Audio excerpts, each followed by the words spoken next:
नमस्कार दोस्तों, कैसे हैं आप सब लोग। मुझे उम्मीद है आप अच्छे होंगे और आपकी पढ़ाई भी अच्छे से चल रही होगी। आज हम 130वां संविधान संशोधन अमेंडमेंट बिल आपराधिक मामलों में मंत्रियों को पद से हटाने से जुड़ा विधेयक के बारे में पढ़ने वाले हैं। अभी ये बिल पास हुआ है, अभी ये बिल पेश किया गया है, अभी ये अमेंडमेंट नहीं हुआ है। विधेयक के मुख्य बिंदु और विशेषताएं। उद्देश्य मंत्री को हटाने के लिए कानूनी प्रावधान तैयार करना ताकि संवैधानिक नैतिकता, सुशासन के सिद्धांत और जनता के संवैधानिक भरोसे की रक्षा की जा सके। 130वां संविधान संशोधन विधेयक, इसमें संविधान के अनुच्छेद 75 जिसमें केंद्रीय मंत्रिपरिषद से संबंधित प्रावधान है, अनुच्छेद 164 राज्य मंत्रिपरिषद से संबंधित प्रावधान और अनुच्छेद 239 AA दिल्ली राष्ट्रीय राजधानी क्षेत्र के लिए विशेष प्रावधान में संशोधन का प्रस्ताव है। इसमें हटाने का आधार, यदि किसी मंत्री को किसी कानून के तहत अपराध के आरोप में गिरफ्तार कर लगातार 30 दिनों तक हिरासत में रखा जाता है और वह अपराध 5 वर्ष या उससे अधिक की सजा के योग्य है तो हटाने की प्रक्रिया लागू होगी। समय सीमा, मंत्री को हटाने या इस्तीफे देने की प्रक्रिया हिरासत में लिए जाने के 31वें दिन से शुरू की जाएगी। हटाने की प्रक्रिया, मंत्री को पद से हटाने का अधिकार राष्ट्रपति, राज्यपाल या उपराज्यपाल के पास होगा, लेकिन यह काम प्रधानमंत्री या मुख्यमंत्री की सलाह पर किया जाएगा।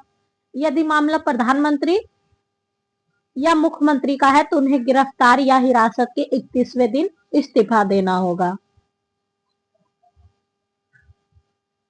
केंद्रीय मंत्रियों के मामले में पद से हटाने की सिफारिश प्रधानमंत्री द्वारा राष्ट्रपति को दी जाएगी और राज्य मंत्रियों के मामले में यह सिफारिश मुख्यमंत्री द्वारा राज्यपाल को दी जाएगी।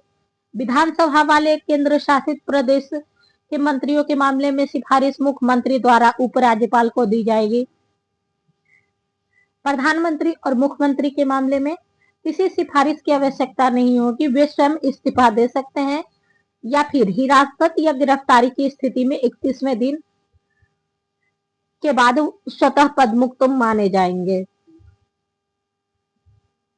नेक्स्ट है स्वतः पद की समाप्ति।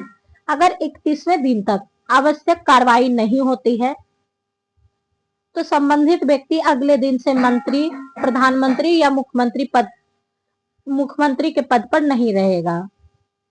पुनर्नियुक्ति, प्रधानमंत्री, मुख्यमंत्री या मंत्री को हिरासत से रिहा होने के बाद राष्ट्रपति, राज्यपाल या उपराज्यपाल द्वारा दोबारा प्रधानमंत्री, मुख्यमंत्री या मंत्री के रूप में नियुक्त किया जा सकता है।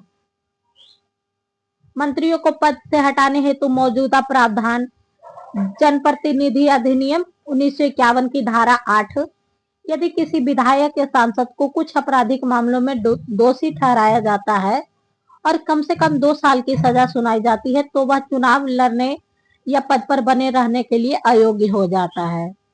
विधि आयोग की 170वीं रिपोर्ट के अनुसार इसमें सिफारिश की गई थी कि जिन अपराधों में 5 साल तक की सजा हो सकती है उनमें केवल आरोप तय होना ही अयोग्यता का आधार माना जाना चाहिए। गंभीर आपराधिक मामले में गिरफ्तारी या हिरासत में लिए गए मंत्रियों को पद से हटाने से जुड़ा विधेयक की संसद की संयुक्त समिति के पास विचार हेतु भेजा गया है।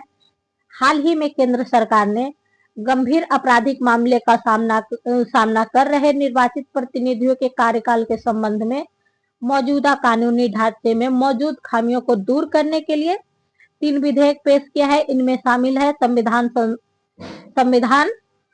130वां विधेयक 2025, केंद्र शासित प्रदेश संशोधन विधेयक